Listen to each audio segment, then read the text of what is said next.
So welcome to Ask About Pets, um, an ethical call to social workers. I have the pleasure of introducing Dr. Janet Hoy-Gerlach, who is the Director of Veterinary Social Work for the Open Door Veterinary Collective, which I will Mhm. put the link to their website because it's really good and has a lot of great resources that I'm sure Dr.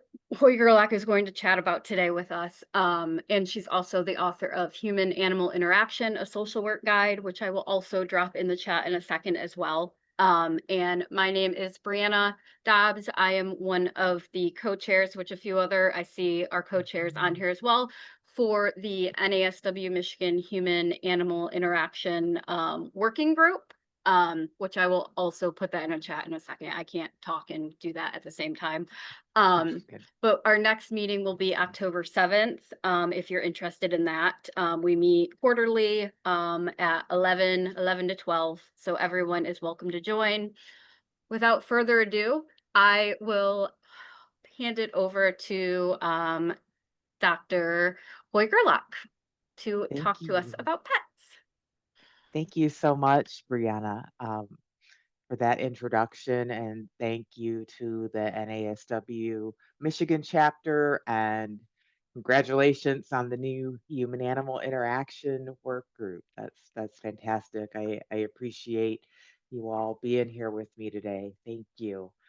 So, as Brianna said, I Janet Hoy-Gerlach. I am currently director of Open Door Veterinary Collective, which is a national nonprofit. The overarching mission is to help keep people and pets together and healthy and living their best lives with a particular focus on equitable access to care, veterinary care, and other supports that are needed to help when the humans typically going through some sort of crisis or concerns.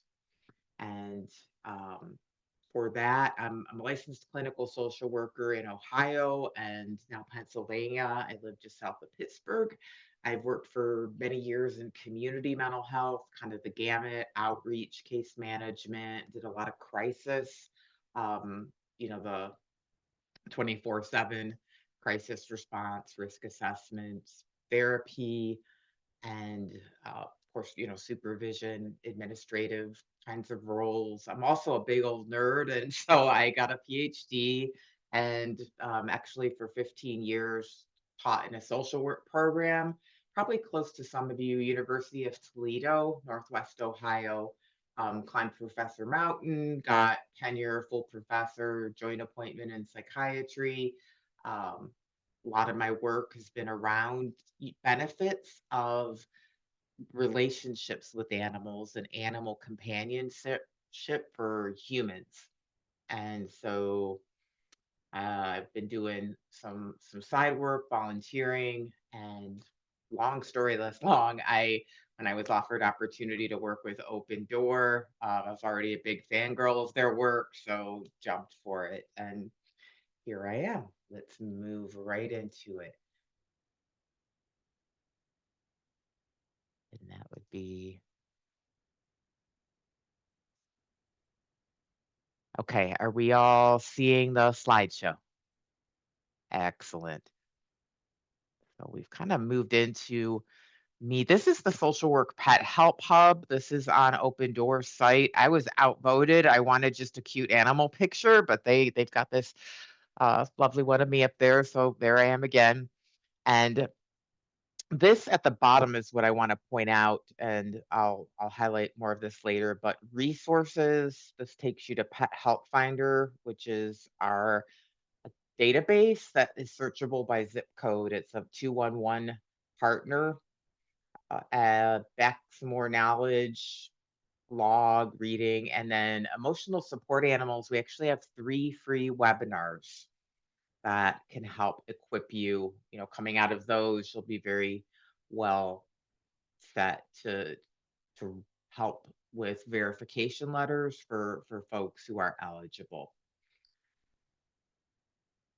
A little bit more about how I got here today doing this kind of work. Actually goes back to like years and years, like 3 decades or so ago when I was doing full-time risk assessment.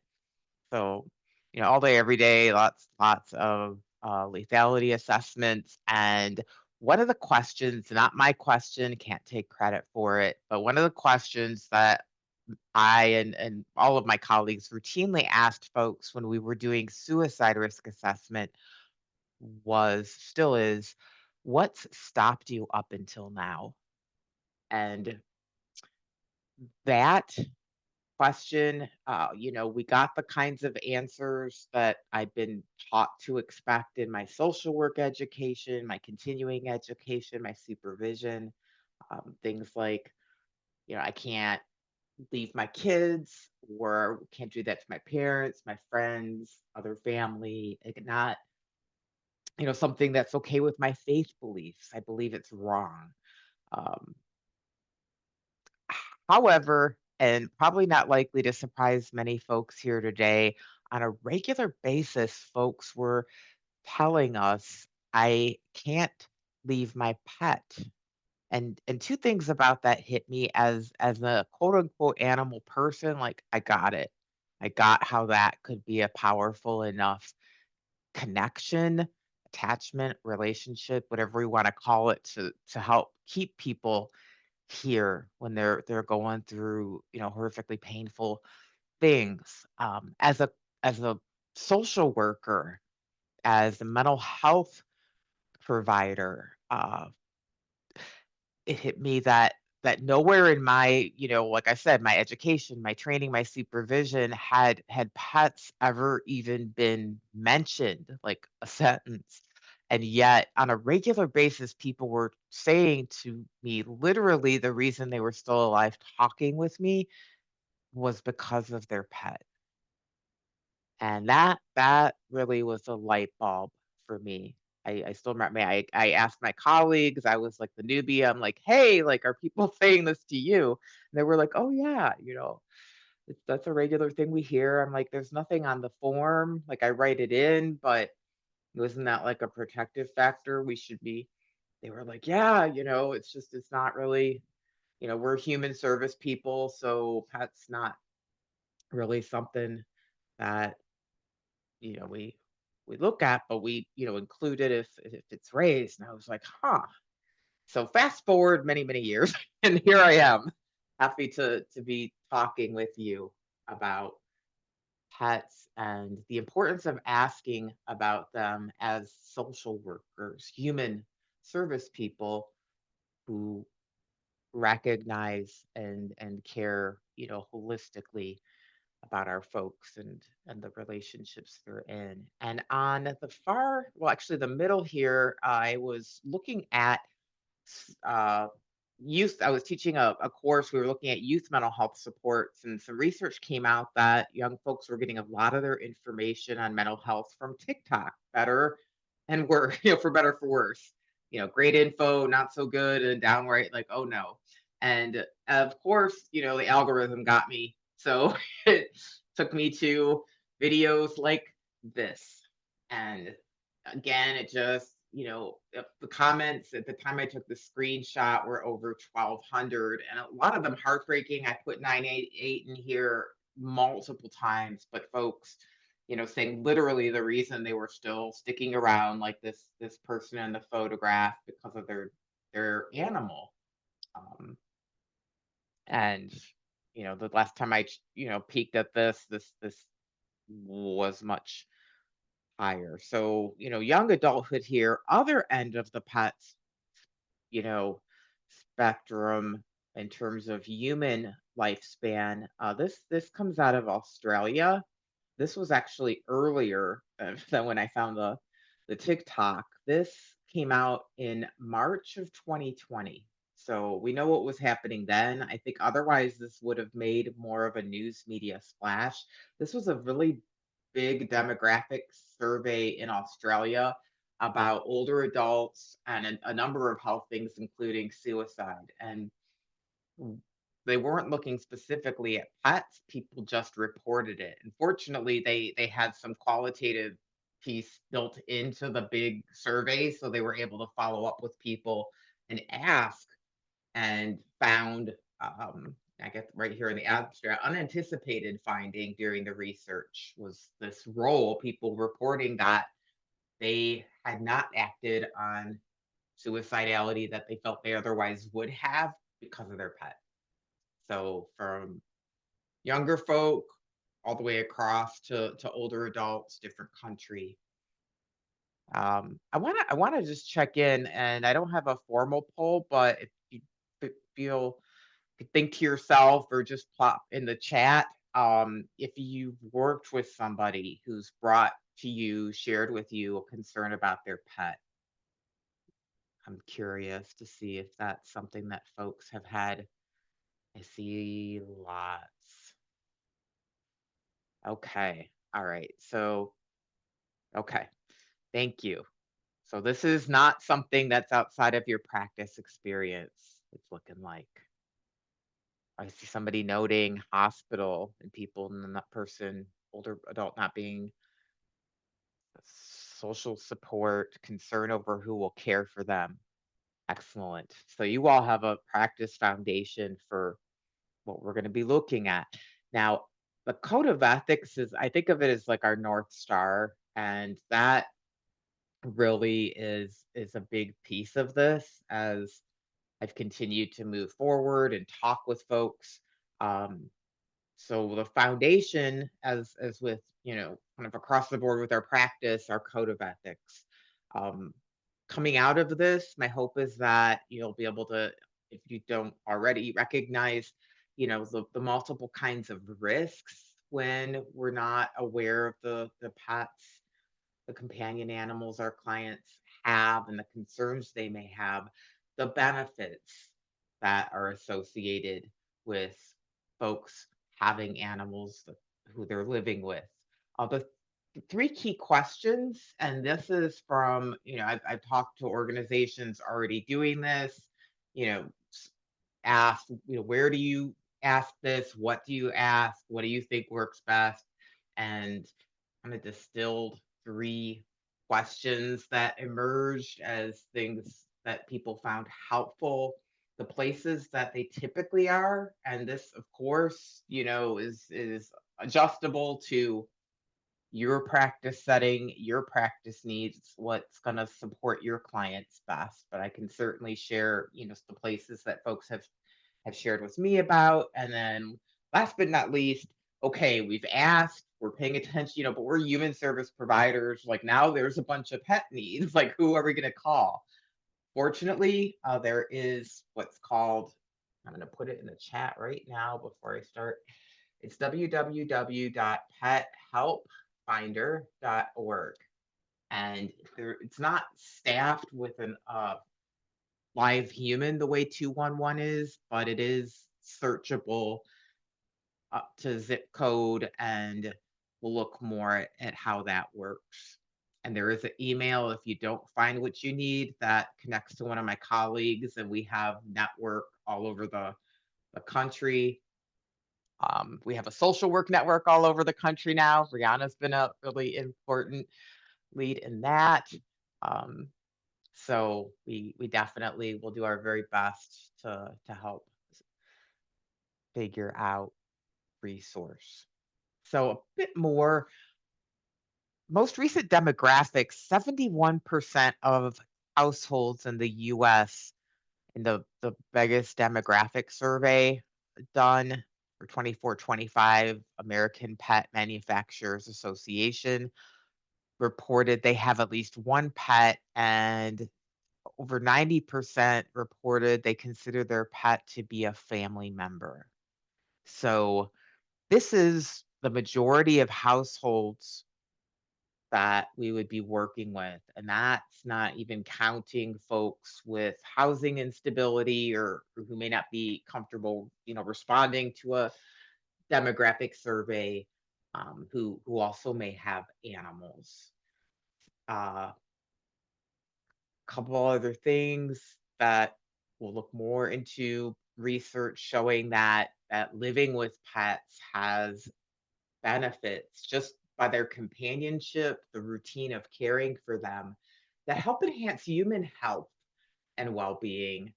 And then the flip of that, I was just talking about how pets can help save human lives through the kind of mutual attachment they share. But the flip of that can be true too.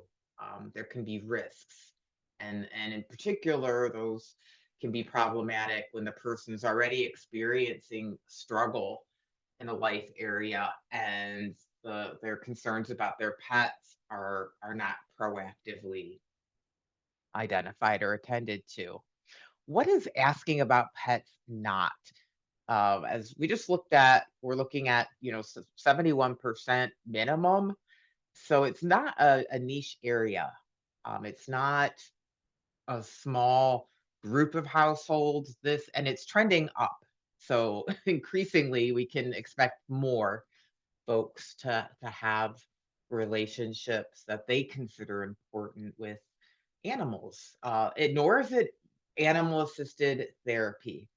I can't tell you how many times I've had folks say, it's great that you care about animals, Janet, and that you do this social work around it, but I'm not an animal person, so I don't need to know about this in my practice. And the thing is, it's not, it helps. It absolutely helps being an animal person. It does. However, just like we don't need to share other parts of what's important to a client to honor that and support that, help build on that as a resource and a support. We don't need to do that with, we approach pets the same way. We don't need to, it's about being a competent professional who starts where a client is at and helps them build on their supports and their resources. So, you know, just like we wouldn't need to share their faith beliefs or, their favorite self-care approach, who they think is, most important relationships in their life, that recognition, the self-determination is the piece that is important. And finally, there's veterinary social work, which is the specialty social work area, that really focuses primarily on addressing the human needs that arise in person animal relationships. But asking about pets isn't veterinary social work. It's really something that cuts across just every population, every practice setting. Another thing asking about pets is new. This is a case study on the right. This is a screenshot of the first page, published in 1975. So we're talking about half a century from the first time this was in social work. So this was a very, flagship publication even back in 1975, published as a case study by a social worker named Gerda Bacales. And she wrote about a client of hers, Mrs. F, who was hospitalized, had a fall, went into a nursing home. Her dog, Lacey, who she considered her primary support, was initially left behind in the apartment. They were able to get her into an animal shelter setting. Unfortunately, the shelter required boarding, and when Mrs. F ran out, Lacey was euthanized. And when Mrs. F learned that, she stopped eating and drinking and essentially died from adult failure to thrive, which at the end of this tragic case study, Ms. Bacales calls for, every social worker should have resources to help somebody in this situation. She could have gotten through rehab. She was having some neurocognitive issue, but with some support, Ms. Bacales felt this could have been completely preventable. She got some blowback. She got folks, saying things to the effect of, this isn't a real hardship. People face real hardships in their lives. this isn't the only publication that Miss Bacallis wrote. I had the pleasure of meeting her a few months ago at a book discussion for her other publication, and it's excellent. She is a Holocaust survivor. So whatever critique people want to give of her, I would argue that this person, she's now in her 90s. She's excited that her case study is still coming up. She, also urged us to kind of get going with it, and I tell her we are. She like to, but she's excited that it's helping to move things forward. And she's certainly somebody that understands hardship, and she stands by her case study. So, this is not only for us, but maybe we already well and good understand this, but when we're asked, how do we respond? Why? Why would a human service, person, a human health or mental health care provider need to routinely recognize? It's not just wait until somebody brings it to us in crisis, which often, even in crisis, folks share with me that they don't or wouldn't because they just wouldn't think that we would be helpful. We wouldn't do anything. So by asking, we kind of get ahead of that. Two main reasons, um, kind of going back to what's already been said, but we want to build on the strengths and we want to reduce the risks. And as social workers, this really can be anchored back to our core values, dignity and worth of the person, importance of relationships, and competence, as well as, our commitments to services that are, inclusive of what people need and what people want for themselves, working for access and equity around what folks need to to be able to have the lives they're working toward and feel are meaningful. And our ethical standards, then, our commitment to our client under that is a responsibility to promote well-being, not as we see it, but really as they understand and value it. And for many folks, that includes their animals being reported as an important part of their well being, right alongside that self determination and again, competence. And it's not being an animal person, it's being able to support somebody whose animal may be their primary support or one of their primary supports, or otherwise important to them. And we're going to talk about emotional support animals, folks with differing abilities, mental and physical, with mental health conditions, for example, where the symptoms cause impairment, a person can actually be eligible for an accommodation where they can have their animal even in no pet housing. That's an emotional support animal.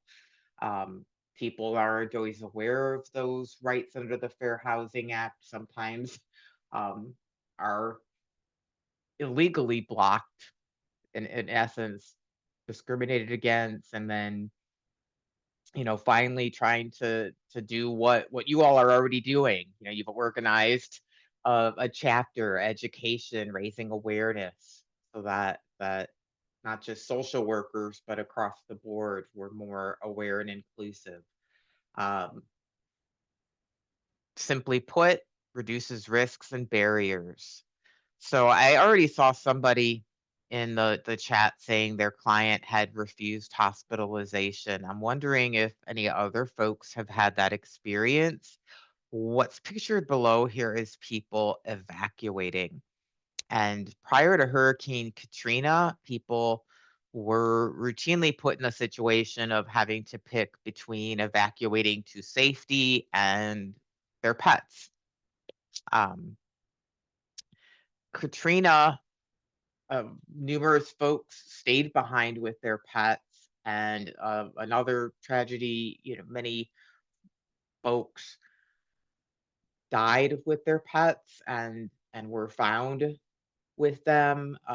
Rescue workers went into harm's way to later get people out when it was realized it wasn't, going to be a quick, after response issue, that people were trapped and in, dangerous situations. And it was actually bipartisan federal legislation, like a unicorn, even back at Katrina, where, parties worked together and came up with legislation to where for FEMA funds to be granted to a state, or, other municipal office, there had to be a plan for pets so that this would not happen again. And I see some folks responding. Yes, no, shelter, yeah, crisis, physical rehab. Yeah. So, yeah, I mentioned in the beginning of here today, people living for their pets, people live for their pets, they also die with their pets. This is a study that came out of a emergency department at a veterans hospital, urban setting, high acuity, and they looked at what they call atypical discharges, but essentially folks who left against medical advice. And they came up with, after reviewing almost 1,400 charts, just about 25% were pet related. And of the folks that left reporting pet concerns, those that came back reported they were able to resolve them. So at least some of these folks truly, were there because they felt they, wanted and needed the care. It wasn't so much ambivalence as not having a alternative for their pet care initially. We talked about evacuating, delaying or refusing services, certainly not just ERs, although I do regularly get contacted from ER folks, but we know people delay, or do not leave domestic violence situations when they don't have safety for their pets, medical care, mental health, hospitalization or crisis stabilization, addiction care, and housing shelter and support. In addition to not having resources for temporary pet care causing a delay or even a refusal of services that the person needs, sometimes it happens where the circumstances literally, maybe the person's unconscious, so animal control takes their animal and they, you know, are are in the hospital and wake up and their animal's already been surrendered, something like that. But what has been found and makes sense is people experience trauma when they're forced to be separated from their pet who they consider a family member. So reducing risks, asking about pets is also being trauma informed. And kind of the flip of that, when we're not recognizing that, giving a person an opportunity to share that, um, that's risking what we see in these two articles. On the right is a review of studies that looked at people with what they call forced separation in categories of domestic violence, folks who are unhoused, natural disasters, as would be expected. It showed that people experienced, emotional distress and sometimes trauma. On the left is a actual study, which again found forced, even temporary separation, but definitely forced separation, stress, anxiety, trauma, and negative recovery post crisis. So, third reason, asking about pets helps to build on the natural supports, and relationships in a person's environment or home network. And for some folks, these benefits are downright therapeutic. And I'm not sure what the little blue squiggly line is, but I like colors, so we're going to go with it. Um, Gives us a little bit of festive decoration. So, therapeutic is basically something that can help to improve a health or mental health condition, support well being, um, reduce impairment related to a health or mental health condition. You get the idea. And there's actually two main types of benefits for folks who experience sort of a therapeutic impact from animals who they live with. And one is what in the research, we call like natural benefits. These are the things that happen every day just through living with our animals and caring for them. So on the top here, we have a kitty, somebody who uses a chair for mobility. And my strong guess is Kitty's not trained to do anything special. Kitty's, here having a ride. It looks like, she's got a half smile, having some enjoyment from the companionship. And there they are. At the bottom, we have a dog who is with their nose bumping a button to open a door. So this is a task, and this is in public. So we call this task trained, where the animal learns how to do things that can help a person to have more independence or to help otherwise reduce struggles related to a person's chronic health or mental health condition in law that recognizes trained animals. They're called service animals under the Americans with Disabilities Act, and assistance animals under the Fair Housing Act. And in the Fair Housing Act, assistance animals also includes both trained and untrained. We'll look at that. And biopsychosocial for social workers, this is nothing new. This is how we learned to approach working with humans, that we're multidimensional beings, and health is kind of the intersection there. And the research on benefits of animal companionship actually falls into these same categories, the dimensions of being a human.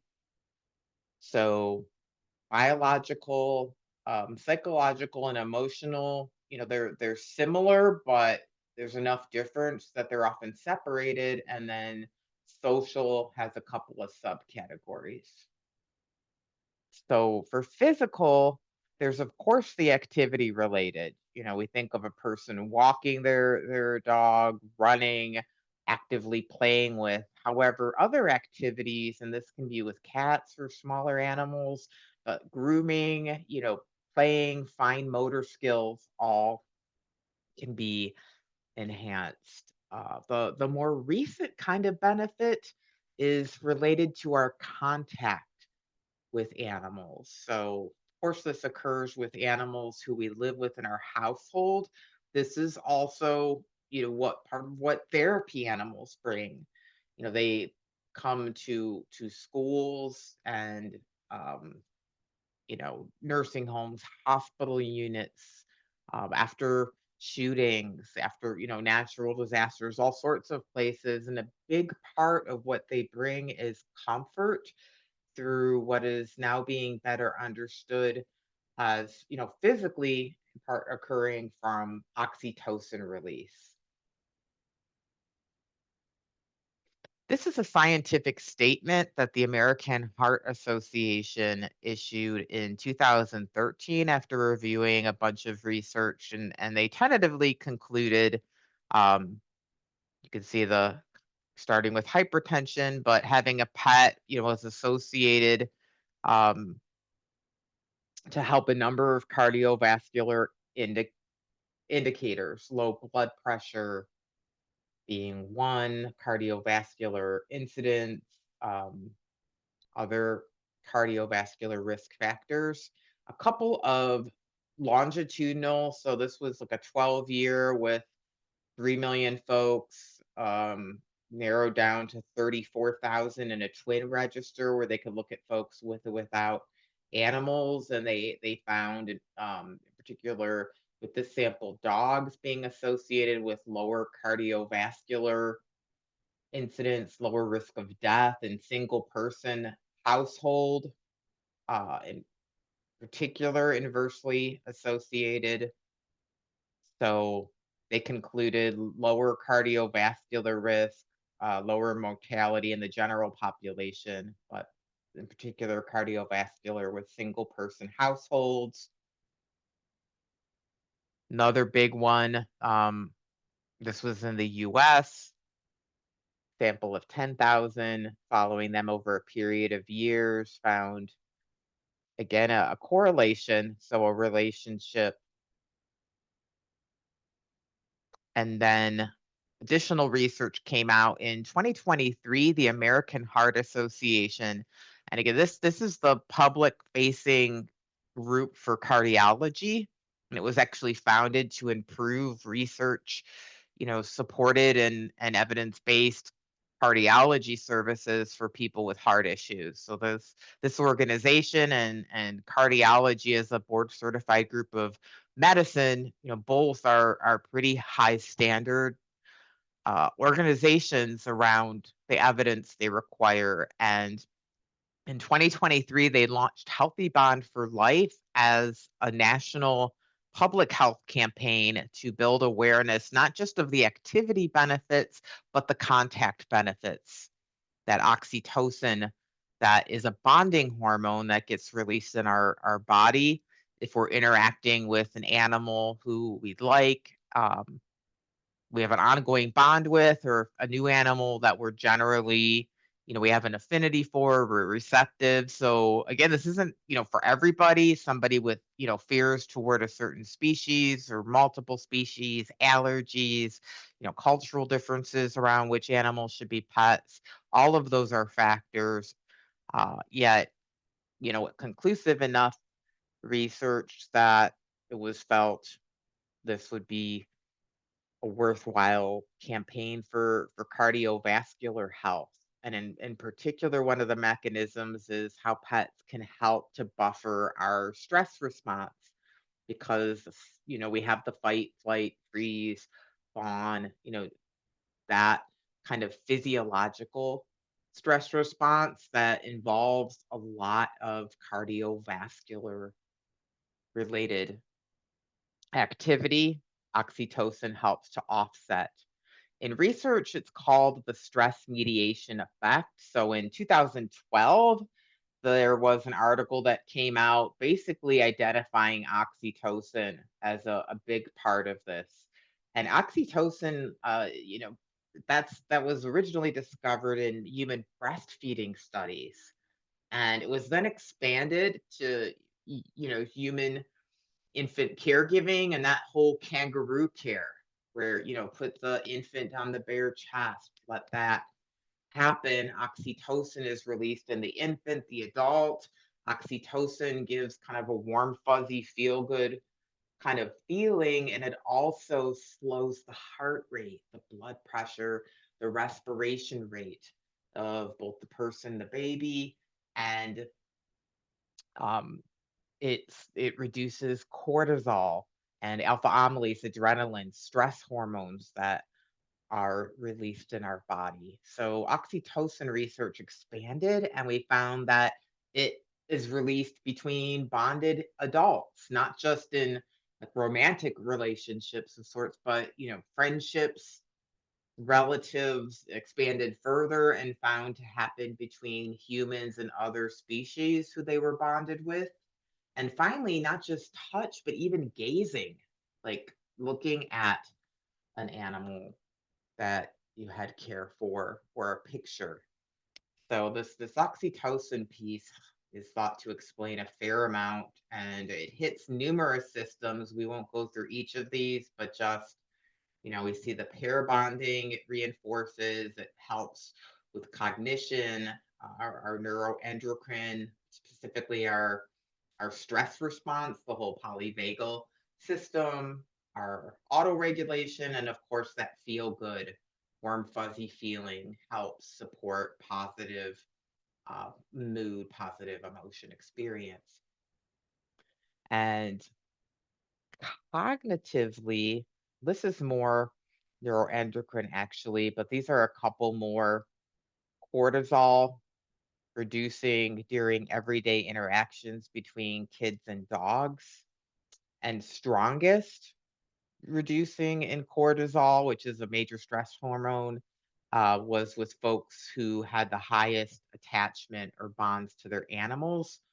And on the right, similar, that it's interspecies. This was another confirmation, not just happening at the human end, but the canine. One moment.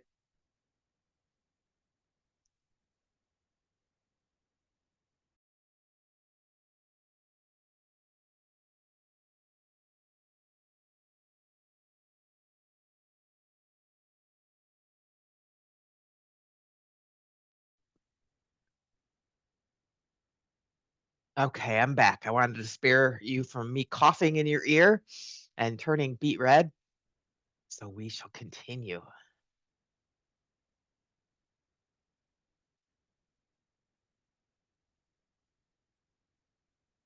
Are we seeing the screen, the PowerPoint? Okay. Not sure why I am not, but so psychological or and cognitive. This was an interesting one that came out a couple years ago, showing that living with pets for older adults over 50. I'm 54, so I'm right in there. And um, what they're categorizing, but this it was a sample of almost 8,000 folks, and seeing this being associated with slower rates of decline in verbal memory, verbal fluency. So, and that also was shown on a bigger study on the right, and that was also 2020, where folks 65 and older showed higher scores on composite cognitive, so multiple cognitive domains. And there's different reasons, people hypothesize for this, but the interaction, the talking to, kind of keeps those parts of the brain active and can help support that. Other ways, the roles that people identify as having, the mug with, dog, mom, cat, dad, were, caregiving, just feeling that animal depends on me. I can't leave them, which, we talked about at the beginning with suicidality, self-efficacy. I do a good job at caring for my animal. A sense of purpose, kind of tied with the role, and then behavior activation or motivation. The more everyday term for it, anything ranging from, health care, like following, through with an appointment, or maybe taking medications for health, not necessarily for oneself, but I need to, take care of myself because, my animal needs me around, all the way to Dr. Mary Rockus at Pitt and colleagues were looking at food insecurity, and they one of their hypotheses was folks with pets would be more food insecure because they were sharing their food with pets, which, we already have seen in research for folks who are homebound that was happening. Folks were sharing their meals, and there's now pet food delivery, thankfully. They looked at 36, I believe, pet food banks in the area surrounding Pittsburgh, human pet food banks that also had pet food. And what they found was people with pets were less food insecure in multiple subgroups. And again, unfortunately, with something unexpected, it's hard to know in a big sample, but they had some qualitative interviews, and what they were able to find out was people were willing to let themselves run out of food but not their pets or in many instances their kids. So like dependents and the folks with pets, um, when they were there to pick up pet food, they would then be engaged around the people issues. So they would then pick up food for themselves, get connected with other food resources, and sometimes more frequently, and to the point where it was statistically significant. So they were motivated to get the food for the pet, not for themselves. But once there, they were then, you know, talking with folks, engaging social work staff, other people who helped connect them to what they needed for themselves. And this has also been something that has occurred with healthcare when there's what's called one health clinic. So veterinary and human health care, like on the same site. The vast majority of folks come in for the veterinary care, but then are often open to at least a conversation, exploring their health needs and willingness to then talk with the human providers and start getting their own needs met if that's something that is needed. The social benefits of animals. So the third subtype, we have both direct companionship. So up here we have a person celebrating her 90th birthday with her kitty. Over here on the left, kitty's hopefully not helping to type too much, but hanging out during a work at home session. Those are direct, co-sleeping up in the right corner. They're taking a nap together. So again, not trained behaviors, but direct companionship, company, someone to come home to. Then there's what's called the indirect. And this is when it's the relationship with the animal provides a bridge or a conduit to other humans. And kind of the middle right picture here is two people meeting because of admiring the happily smiling dog who's getting pets, and then the bottom picture here, a selfie that's going to be shared with another animal lover. So they create opportunities for us to connect with each other, which can be wonderful anytime for folks where that may be an area that they struggle with, or they don't have a lot of human connections. This can be a really powerful support in helping to have meaningful connects with other people. And if we, look in a bigger picture, more macro social determinants of health, we know, isolation and loneliness are significant health risks. We have folks in particular subgroups, older adults, and actually young adults now are reporting a lot of loneliness. And this should have said who lived with pets, the last bullet reporting less loneliness. Certainly, a pet doesn't replace a human relationship. It's its own kind of relationship. So they're not going to talk with us about the latest episode that we're streaming or the book that we're reading or something like that, but they do offer company and interaction, contact, physical contact, and affection. And that affection that would fall under the emotional benefits. So kind of feelings, the feeling of loneliness being reduced, being a source of comfort and mutual affection. Here we see kitty, sandpaper tongue there, getting a scratchy little lick on this person's nose. My guess is that's not trained. The bottom two pictures I can definitely tell you were not from training. That's my orange tabby honey, and she does not usually lay like this. I'm a cancer survivor, and this was when I was waiting for scans. My wife asked permission to take the pictures, but she was just so attentive for a few days, and then she went back to her usual like gallop across me. I was sitting more ornery self, but she certainly was a wonderful source of comfort and still is in many ways. Just that was a unique time. This is Ernest or Ernest Hemingway and Harriet, one of the more fun cat names I've heard out there. Although I just heard a new kitty name, Mrs. Applesauce. So I think Mrs. Applesauce and Ernest might be up there tied.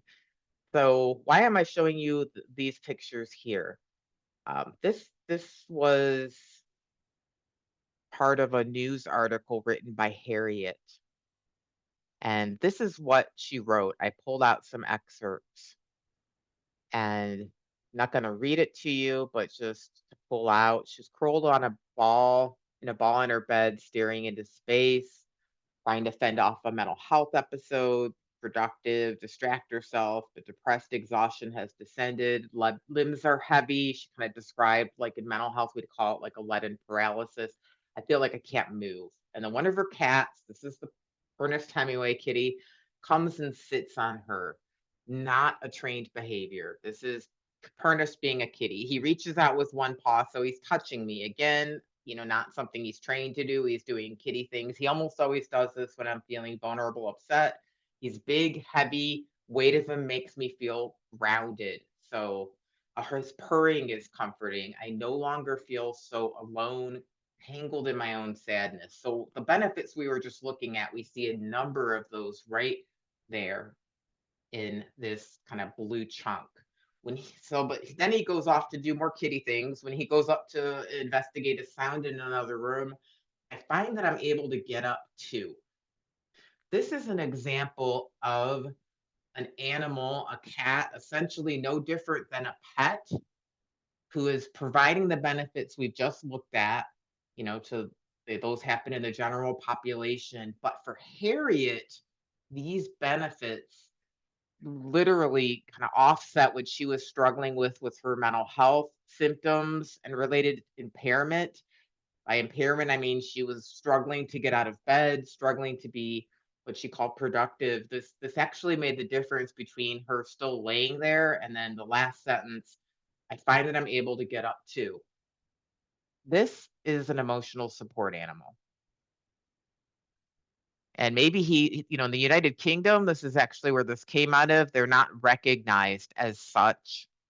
But in terms of how we understand how they help people, it's through providing those natural everyday benefits that offset the struggles a person has with a chronic physical or mental health condition. And here's the everyday things laid out. Sitting on her, that's weight, that's grounding, touching her.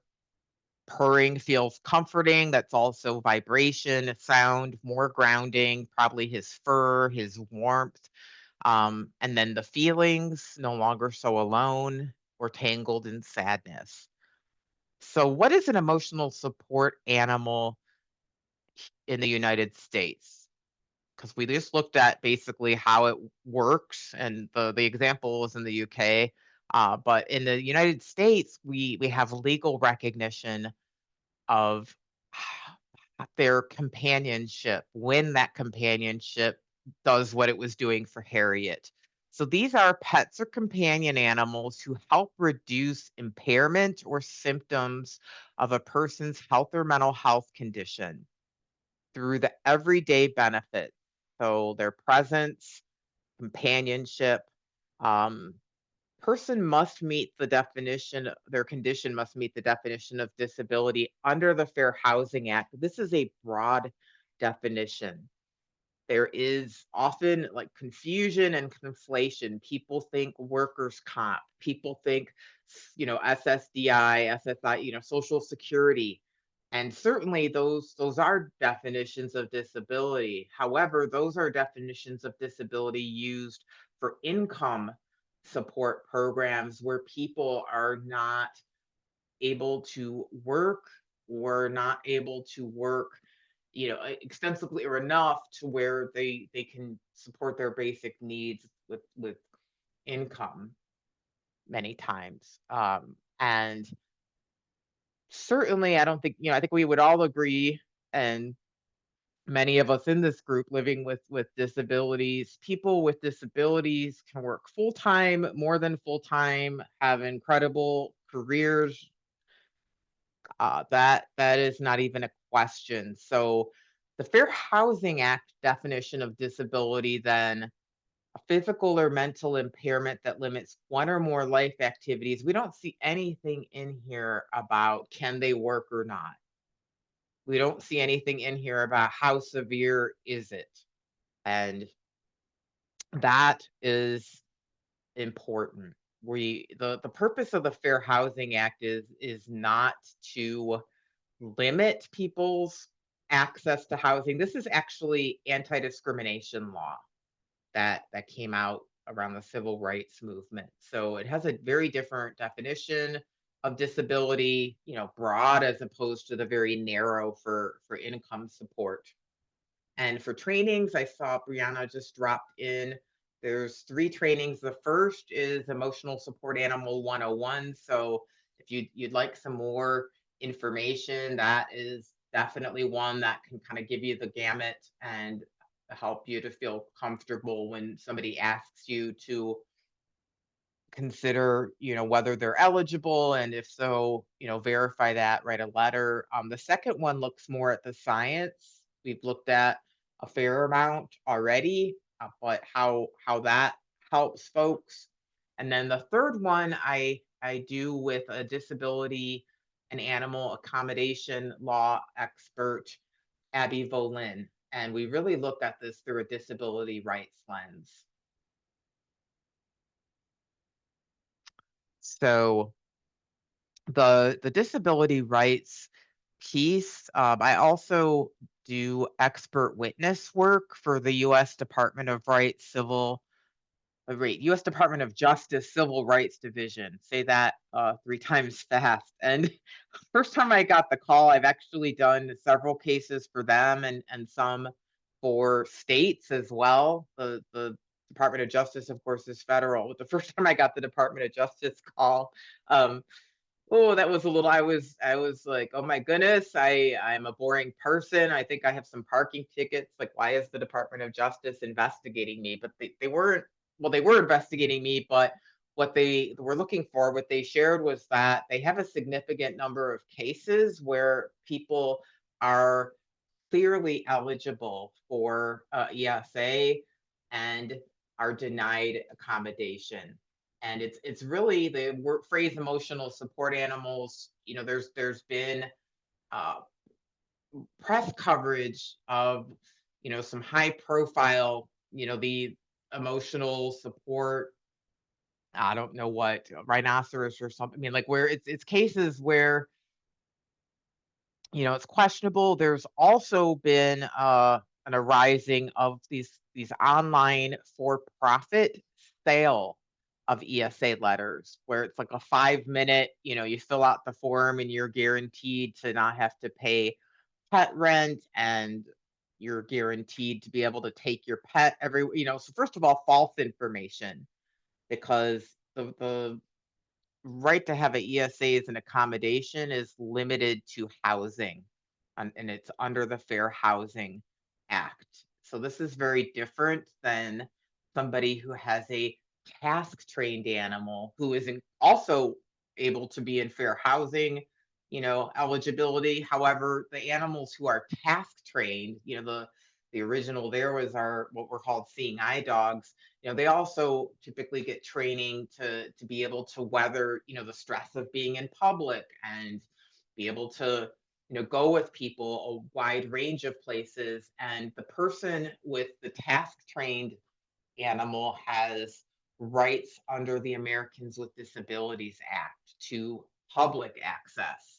So any public space that you or I could go into without a service animal, a person with a task trained service animal has the right to go in. So restaurant, we go in there. Um, we're sitting there. The person that has a service animal eligible to bring, has the right to bring that animal in as an accommodation. Person with an ESA does not have the right. Now the restaurant might be like, oh, it's fine, and that's their prerogative, but there is not a legal right. Americans with Disabilities does not recognize ESAs. However, if any of us tried to go into that kitchen, we would be more than likely kicked out, and that would be because the kitchen is not public space. So, public access is limited to service animals. There's a lot of confusion. There's sales of ESA vests and cards, all sorts of things, and reassurances. You're in your animal, can be inseparable all day, every day, and that's just it's predatory, and it's really unfortunate. And so, what as social workers, doing our best to be aware of that. If for whatever reason we're not comfortable with verifying eligibility for an ESA, networking to help a person find access so that they can be, fairly considered and not have to y- go online where it's there just if you go on right now and just put in ESA or emotional support animal, rather, so many predatory sites out there. So we have our person, our client, we have, their pet, or let's say now they have an emotional support animal. And certainly that is a critically important piece. However, we know that for many of us, many folks are a paycheck or two away from economic crisis, health crisis can happen, many things happen that can make it difficult temporarily or maybe ongoing for a person to care for their pets. The first, what are called human animal support services, actually came out of the AIDS epidemic in the United States. And this was in the 1980s when the AIDS epidemic, people were getting sick, people were dying, the stigma was a barrier, and community organizing and an organization that was primarily a cancer care organization. At this point, cancer was still somewhat stigmatized. So makes some sense that this came out of a cancer care organization in San Francisco, along with a lot of direct community organizing. But folks created Pets Are Wonderful Support, I believe is what it's called. I'll have to check on that, but a network basically where they were helping people care for their pets as long as possible, helping to rehome them when the person had died, passed away, and in effect, giving the person comfort, knowing that their animal would be cared for after they were gone. So that was a human health crisis. And this continued on a small scale sporadically, these kinds of services that were really focused on kind of the human and the animal as a unit, helping them together. Um, During the COVID pandemic, this was the second kind of major occurrence with human animal support services. These dramatically expanded during COVID and then continued afterwards. Organization called Austin Pets Alive actually helped with an organization that's called Haas Human Animal Support Services and has a coalition of multiple animal shelters across the country. Our very own Brianna does a lot with social work and human animal support work in Michigan, the Detroit area. So these services sometimes are provided within an animal welfare organization. Sometimes they're provided within a human service organization. And sometimes there's an organization in Cleveland called, for instance, Neighborhood Pets, where they don't have a human service component that's solely human. They don't have an animal shelter. They actually, everything they offer is one health focused. And in one way or another. Maybe a bit more on the animal side. I mean, just their title, but so many human services happening there every day. And again, from what we know, that can be an incredible engagement pathway with folks. They may not come for themselves, they come for their animal, but then once there, where they feel safe, they feel heard, are willing to share a bit more and figure out what else might be helpful for them. By and large, the vast majority of these kinds of supports do happen in animal welfare settings.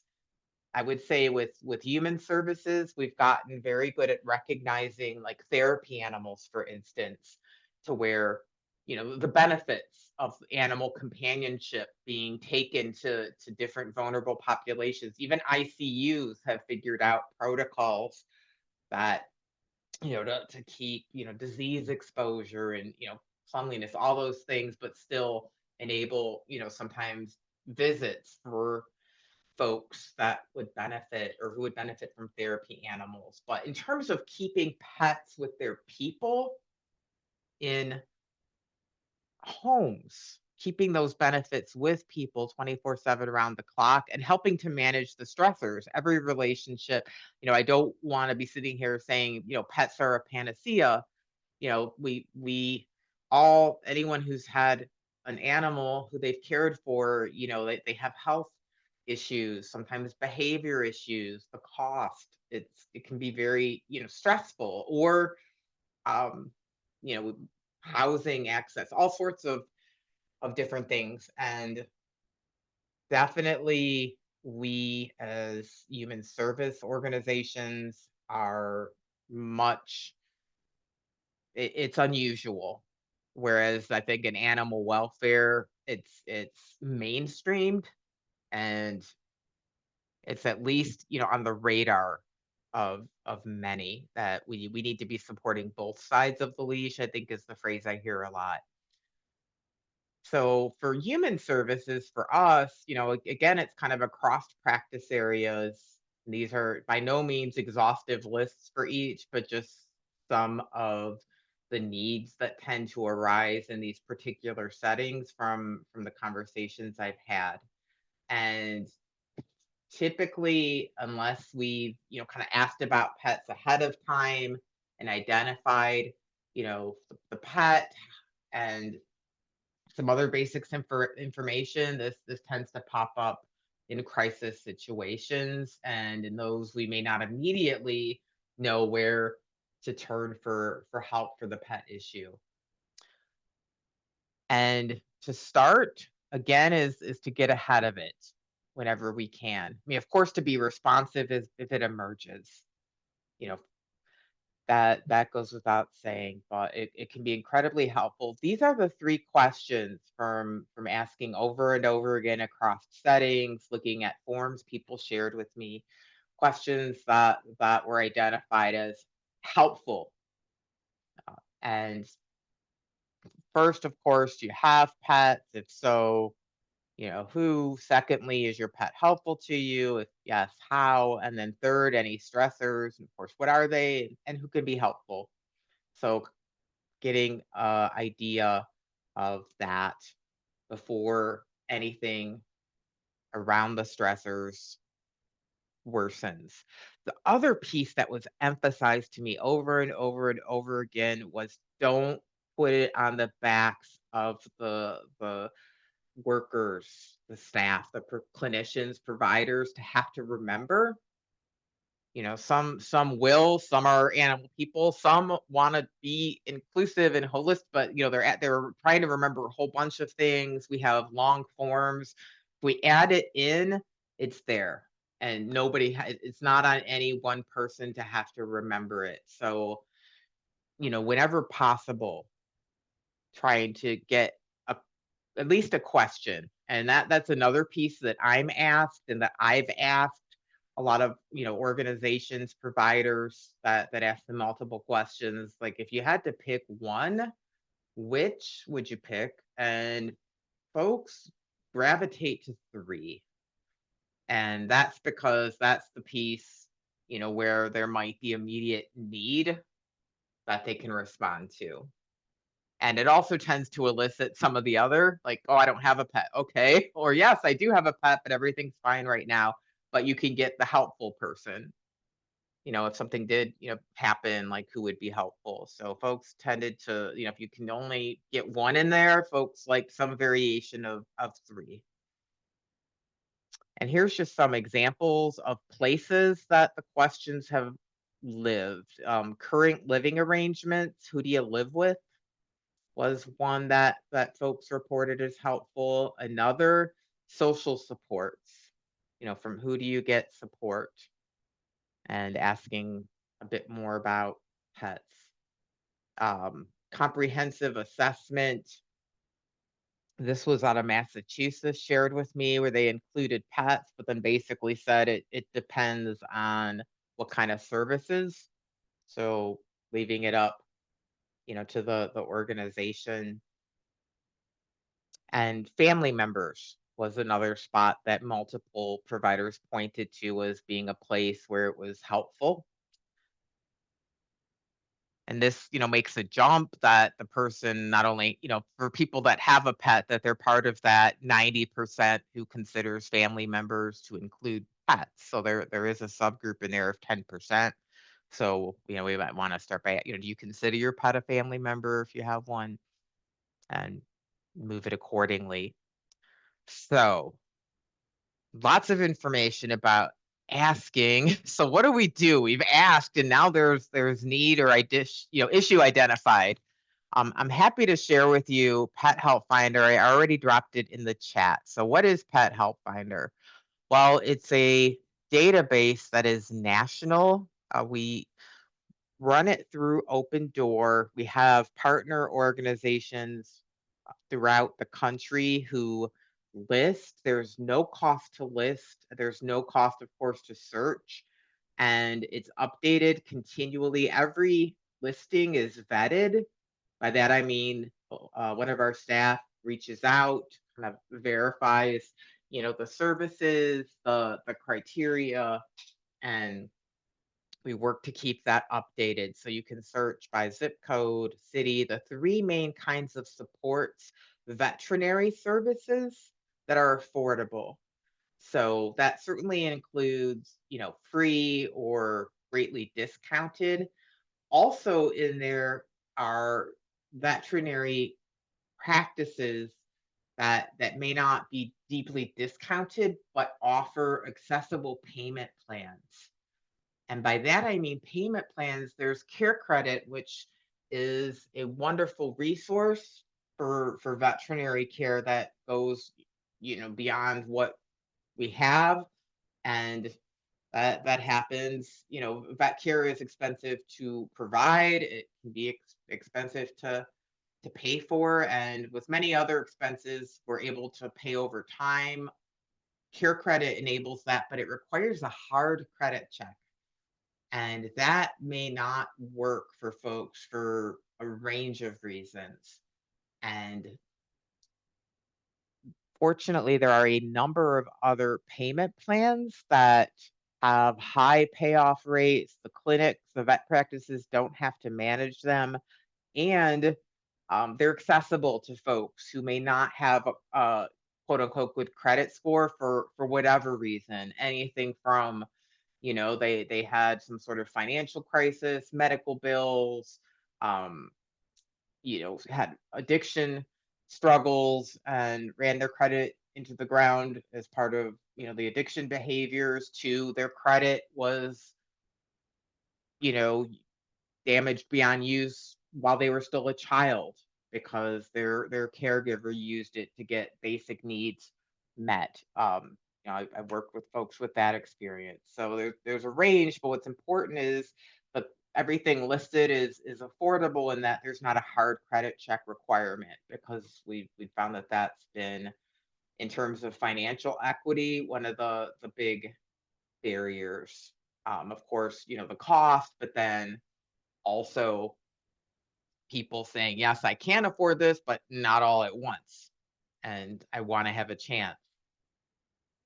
Pet food, so pantries, pet supplies, and then crisis fostering. So this also includes co-shelters, which is when the person and the animal can stay at the shelter together.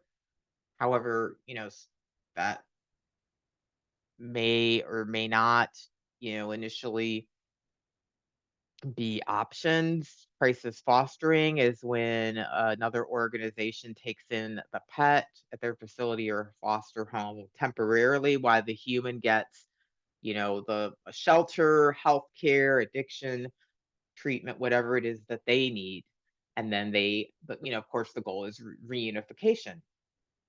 And a bit more on what this looks like here. Pet Help Finder resources, transportation.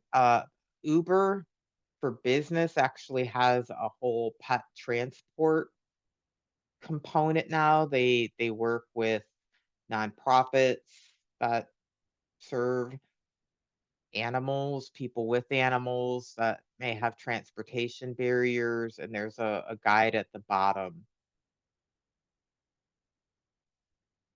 And then Bestie B&B, that's not a great picture. The name is a spoof on Airbnb. This is a national program that works to create local resources. So basically, a nonprofit can become a Bestie B&B partner, and through Bestie B&B, a network of pet sitters, foster care folks can be recruited. They charge what they think is fair. The organization pays for the pet sitting, so there needs to be some fundraising for that piece. And it's HIPAA compliant. So, here's an example. This is $8 a night in Kansas City, Missouri.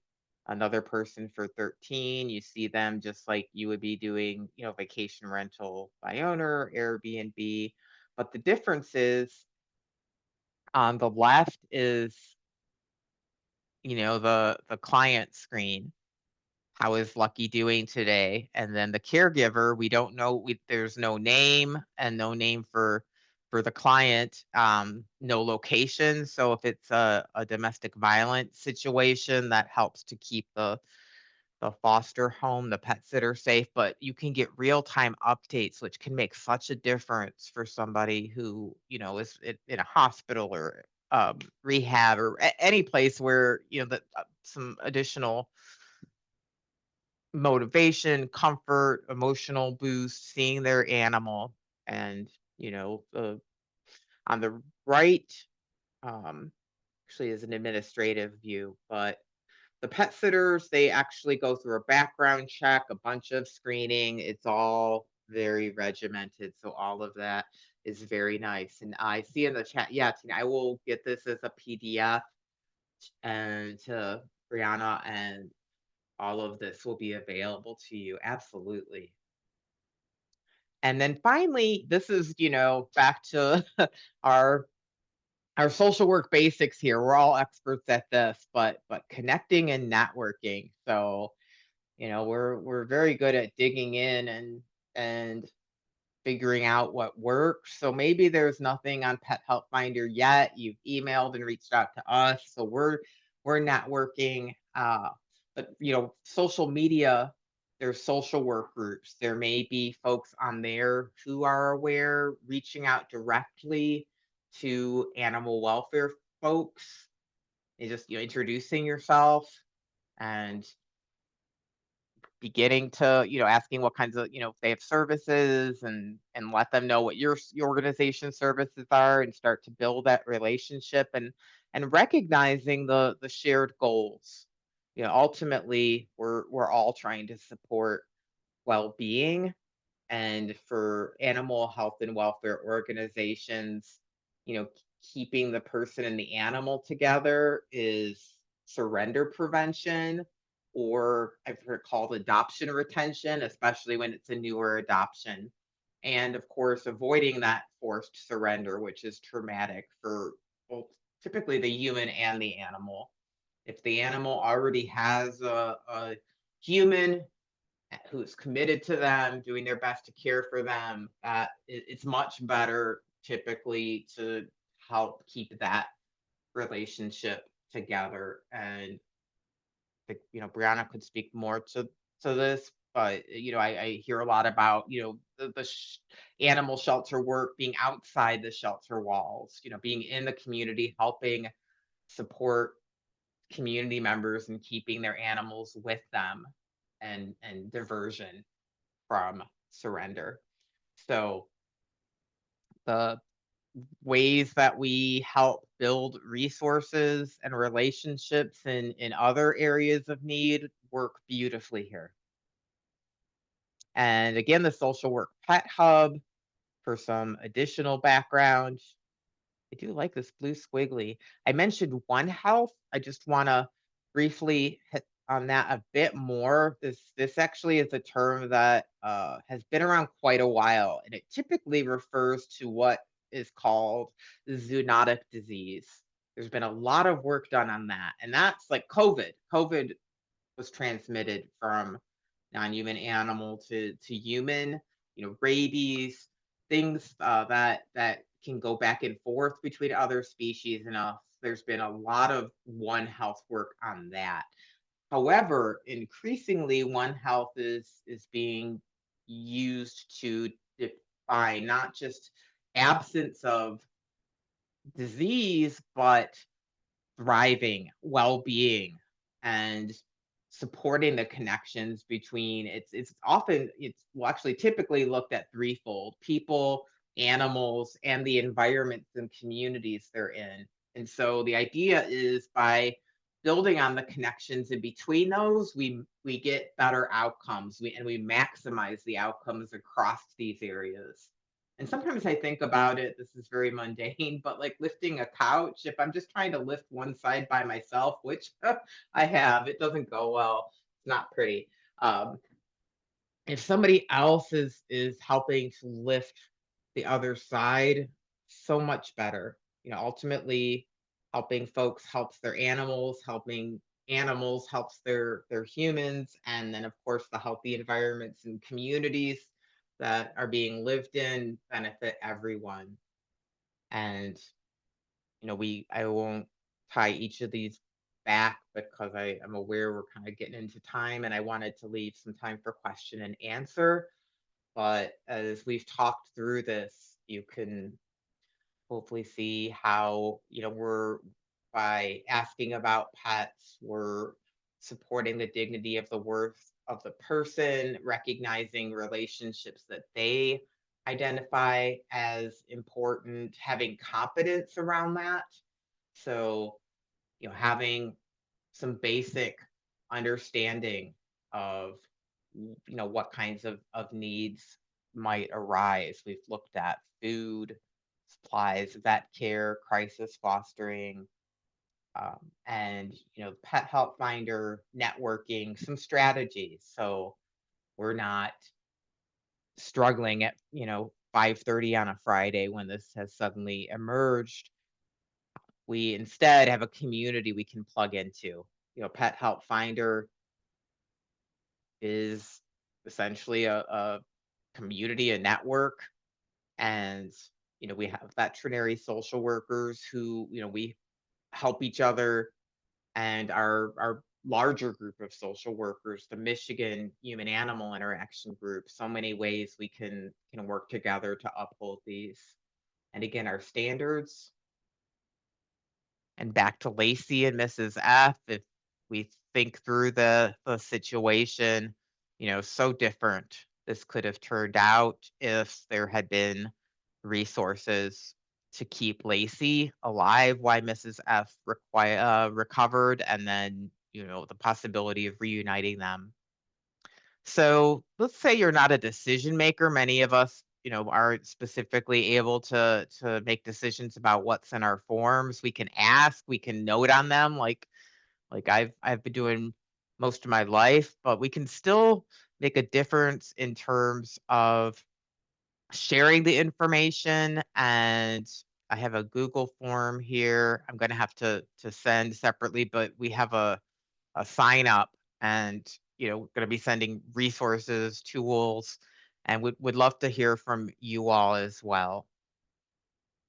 And again, when we talk to our administrators, it's up to 71% now. So most households, pets affect healthcare decision making, and asking about them helps to reduce risks and barriers as well as natural supports. And finally, it's trauma informed.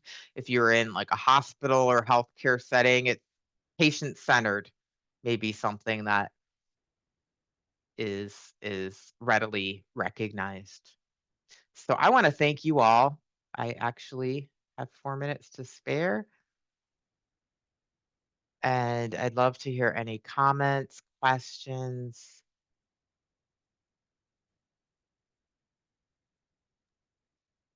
Someone anything. did write in the chat, what sites are legitimate for people to get an ESA letter? Not a lot. It's really, they are few and far in between. I'm not going to say they're not out there because I believe that there must be some, but it's more like needle in a haystack because there's so many scams. I would say the best bet would be to reach out to your colleagues and see who, has had some training or experience and feels comfortable, and see if you could refer somebody for an assessment, um, or get some training yourself that it does not cost. I pointed out the webinars, or if you want, reach out directly to me and I can help brainstorm with you. I'll drop my email in the chat, socialwork@opendoorconsults.org. I just haven't had, again, I don't want to say there's not any, I just haven't come across. Now, if they're part of a practice that does telehealth, that's different, where they have a group of clinicians, but ones that they're just like, get your ESA letter here, it's usually like, oh, I'm not sure that that's, mm, yeah, it's been kind of a bit disappointing, but I can be surprised. I would love to be surprised on that one. So stay hopeful. Oh, good. There's an email in here. Somebody's got one that they're saying is legitimate, licensed folks, and a reasonable assessment for eligibility. Yes, and primary care doctors certainly can, do that. Other clinicians. I know sometimes organizations have even come up with policies where you can't write, which is unfortunate. And I've had, the privilege to be able to have conversations that have helped to shift that, into helping people access their rights when folks are eligible. Um, any other questions? Thank you for hanging in with me. I know it's a lot of information. Yes, I'm going to get this saved as a PDF. There's a lot of pictures. I tried to email it and it's too big of a doc. So, but I like the pictures. You have a talking head with me going for an hour and a half. You need some animal pictures to look at. That's what I think. Yes, we will get the slides over to everybody and the evaluation link. There you go. Danielle just posted it in the chat, but I believe it'll be sent out in an email as well. Thank you so very much for talking with us today. Oh, my pleasure. Yeah, Thank you for I having me.